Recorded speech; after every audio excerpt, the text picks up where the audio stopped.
Hey guys, it's me. It's Joe Hopkins. That's me, and I'm on a rant today. A rant. And some people they don't like to rant. They're like, "Well, I don't really rant." No, I rant. All right? I rant. I'm good with ranting. I'm okay with the idea that I rant because my opinions are just as valid as anybody else's, especially on this channel because it's my channel and it's my thing, so I'm going to rant. And today I'm ranting about guitar tone. Why? Why? Why am I ranting about guitar tone? Well, everybody talks about guitar tone. This is like the biggest argument in among guitarists, along with, what guitar is the best guitar? Well, what guitar is the best guitar tone? What's the best tone, right? So, guitar tone. And I'm going to say something controversial here, right? But I know other people have said it kind of, sort of. I'm just going to go out and say it. There is no bad guitar tone, period. None. Why do I say that? Because, man, there are plenty of people that dial in like the perfect tone, man. It's got the right amount of distortion, and it's clear and it's sharp, and everything is exactly the way it should be, and it's got the right amount of reverb and delay and phaser and all that stuff on it. And then they do really uninteresting things with it. And it's bland. It sounds like everybody else's perfect guitar tone, right? You think about...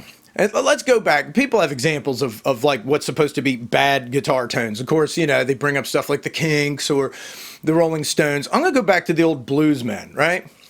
These guys played really crappy, cheap acoustic guitars. It's what they had. It's what they could afford. And it became the sound ever after that people wanted to get. People were aiming for that blues sound, that Delta blues sound. And... you can't do it with a good tone, right? Ever after, people will use like bad tones to try to sound like the old bluesmen. It's because, man, they had cheap instruments. I'll use another example, man. Jack White. I love the White Stripes.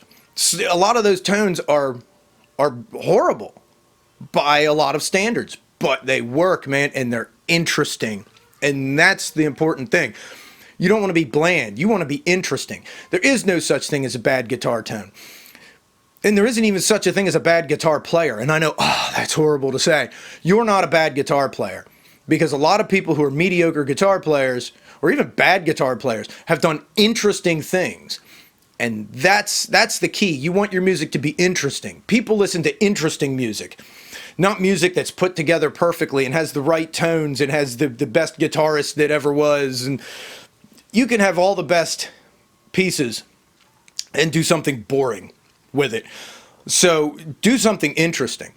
The reason why I like Jack White's stuff is the White Stripes are interesting. That was an interesting band. There were good songs.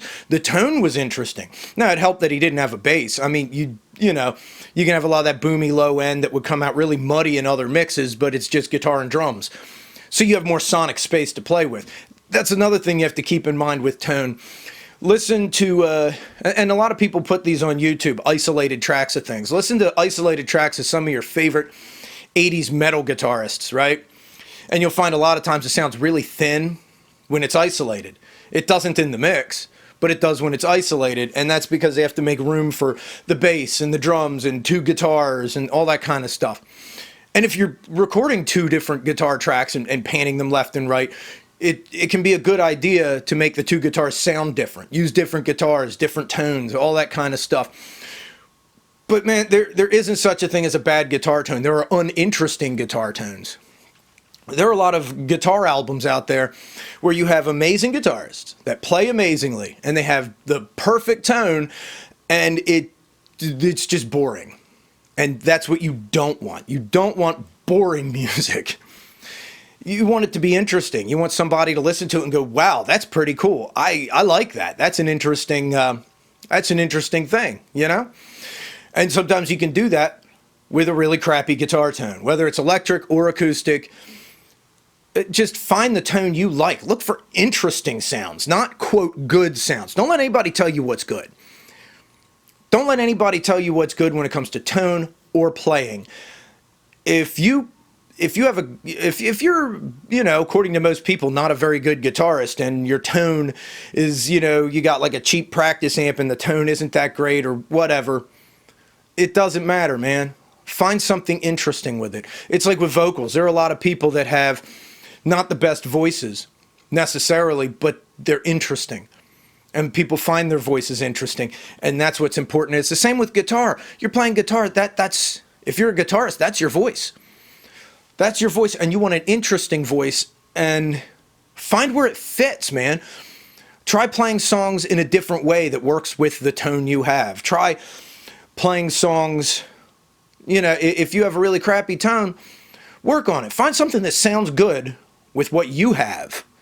And you might even develop your own style. You might be something that people listen to and they're like, wow, that blows my mind. That's really cool, because you're different and you're interesting. And that's why I wanted to talk about guitar tone. I wanted to rant for a minute. I was outside working on stuff, got my work clothes on, and I was just thinking about it. I wanted to come in. I wanted to rant, and that's what I'm doing. I have these rants. I even call them my rants, right? Because why the hell not? Because I'm me. That's right. I have opinions. You have opinions. Tell me your opinions in the comments. Subscribe and tell me your opinions and tell me what you think and tell me what you think of my opinions. Even if you tell me I suck. Tell me, Joe, you suck. And I'm cool with that. You told me something, right? It's a conversation. But hey, I love you guys. I'll see you next time. Find that tone that you like, not the tone people tell you you should like. Find what you like and what works for you and what's interesting and what keeps you interested. All right? Peace out, babe. Bye-bye.